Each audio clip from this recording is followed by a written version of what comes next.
பார்க்கிறோம். இயேசு சாபங்களை சுமந்தார்.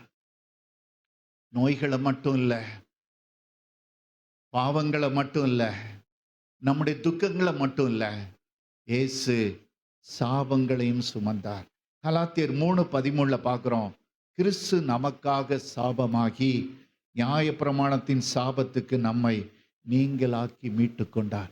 நீங்க நியாயப்பிரமாண புத்தகத்தை வாசி பார்த்தீங்கன்னா ஆசீர்வாதங்கள் கொஞ்சம் தான் இருக்கும். சாபங்களை பார்த்தீங்கன்னா எக்கச்சக்கமா இருக்கும். நிறைய வசனங்கள் சாபங்கள் சாபங்கள். ஆனா இயேசு நியாயப்பிரமாணத்தின் சாபங்களை அவர் தாமே அதிலிருந்து நம்மை நீங்களாக்கி மீட்டு கொண்டார். ஹல்லேலூயா.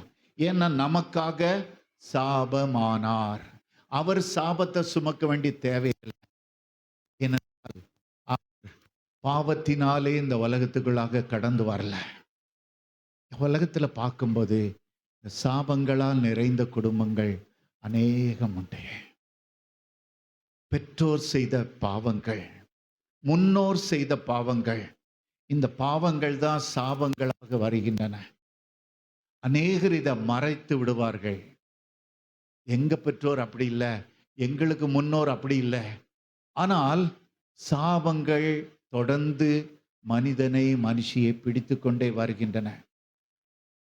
வேதம் சொல்கிறது 3ஆம் 4ஆம் தலைமுறை மட்டும் தேவன் அதை விசாரிப்பார். அதனால எவனோ ஒருத்தன் செஞ்சுட்டு போயிடுவான் நம்முடைய முன்னோர். ஆனா இப்பொழுது கஷ்டப்படுறது நம்முடைய பிள்ளைகள், நாம். ஆனா இந்த நிறைய பேருக்கு பாருங்க, அநேக குடும்பங்கள் அந்த சாபங்கள் இருக்குது. அதனால நன்மைகள் எல்லாம் தடைப்படுகின்றன.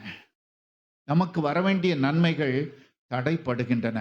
அநேக குடும்பங்களை பார்க்குறோம், பிறப்பிலே அந்த பிள்ளைகள் அங்கவீனமாக பிறகுது, குழந்தை இல்லாமல் இருக்குது, திருமணத்தில் தடைகள் வருது, அங்கே வேலை இல்லாமல் வருது. இப்படியாக பிள்ளைகள் கஷ்டப்படுறாங்க. ஏன்னா பெற்றோர் செய்த பாவங்கள், முன்னோர் செய்த பாவங்கள். 3ஆம் 4ஆம் தலைமுறை மட்டும் அது விசாரிக்கப்பட்டு கொண்டே இருக்கிறது. ஆனா நீங்க சாபங்களை முறிக்கிறதுக்கு ஒன்றே ஒன்றுதான், அனாயிண்டிங், அபிஷேகம். இந்த அபிஷேகத்துல நிரம்பி நீங்க அந்நிய பாஷைகளை பேசும் பொழுது சாபங்கள் மறைந்து போகின்றன. ஹல்லேலூயா. ஒரே ஒரு எக்ஸாம்பிள் சொல்றேன். எங்க ஃபேமிலியில நிறைய பேர் ரிட்டைர்மெண்ட்டு ஆக மாட்டாங்க. ரிட்டைர்மெண்ட்டுக்கு முன்னாலே வாலண்டர் ரிட்டைர்மெண்ட், எல்லாருமே விருப்ப ஓய்வுன்னு போயிடுவாங்க. நான் அதை சாதாரணமாக நினைச்சேன். ஒரு நாள் ஆண்டவர் பேசி கொண்டிருக்கும் போது சொன்னாரு, எப்ப பாரு, யாரோ ஒருத்தன் எங்களுடைய முன்னோர்ல எவனோ ஒருத்தன் செய்ததுனால இவங்கெல்லாம் அப்படி போறாங்க. ஆனா நீ என்னுடைய ரத்தத்தினால கழுவப்பட்டு என்னுடைய அபிஷேகத்துல நிறைஞ்சிருக்கிற பிள்ளை, உனக்கு இந்த சாபம் பலிக்காதே. அல்லேலூயா. அதை போலவே நான் டேட் ஆஃப் ரிட்டைர்மெண்ட் அன்னைக்கு தான் ரிட்டையர்ட் ஆனேன். அல்லேலூயா. ஏனென்றால் சாபங்கள் நம்ம அறியாமலேயே நிறைய நம்முடைய ஃபேமிலிக்குள்ளாக வருது. இந்த பக்கம் சாபங்கள், அம்மா பக்கம் சாபம், அப்பா பக்கம் சாபம், நிறைய சாபங்கள் எவனோ ஒருத்தன் பண்ணியிருப்பான். அது ஒருத்த தலை மேல வந்து உட்காருது. ஆனால் டங்ஸ்ல மட்டும் நீங்க பேசிக்கிட்டே இருங்க. டங்ஸ்ல மட்டும் பேசிக்கிட்டே இருங்க.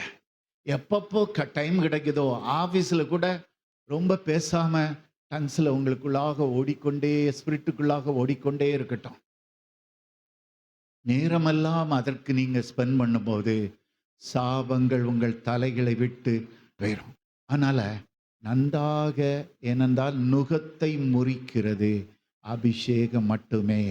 அபிஷேகம் நுகத்தை முறிக்கும். ஹல்லேலூயா.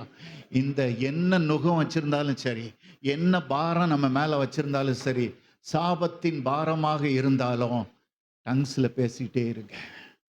டங்ஸ்ல பேசிக்கிட்டே இருங்க. அந்த சாபங்கள் உங்களை விட்டு கடந்து செல்லும். ஹல்லேலூயா. உங்களை அந்த சாபம் தொடாது. இன்றைக்கும் இயேசு நம்முடைய சாபங்களையும் அவர் ஏற்றுக்கொண்டார். அதனால நம்முடைய முன்னோர்களின் சாபத்தினால வருகிற எல்லா சாபங்களும் அது இயேசு சிலுவையிலே அதையும் சுமந்து கொண்டார். கெத்செமனை தோட்டத்திலே அவைகளையும் அவர் ஏற்றுக்கொண்டார். நமக்காக அவர் சாபமானார். நம்முடைய எல்லா சாபத்தையும் அவர் ஏற்றுக்கொண்டதினாலே நமக்காக சாபமானார். ஹல்லேலூயா. அதனால சாபத்தை நாம் சுமக்க வேண்டிய தேவையில்லை. எப்பொழுது நீங்க டங்ஸ்லே பேசிக்கிட்டே இருங்க. நேரம் கிடைக்கும் பொழுதெல்லாம் பேசுங்க.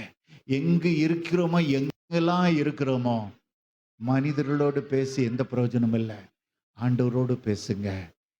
நுகம் தன்னாலே முறிக்கப்பட்டு அபிஷேகம் அந்த நுகத்தை முறிச்சு தூக்கி எரிஞ்சிரும். ஹல்லேலூயா. நல்ல சாபங்கள் உங்களை தொடுவதில்லை. இயேசு சாபங்களை சுமந்து தீர்த்து விட்டார். அதனால இயேசு தன்னுடைய பரிசுத்த சரீரத்துக்குள்ளாக எல்லாத்தையும் சுமந்தார்.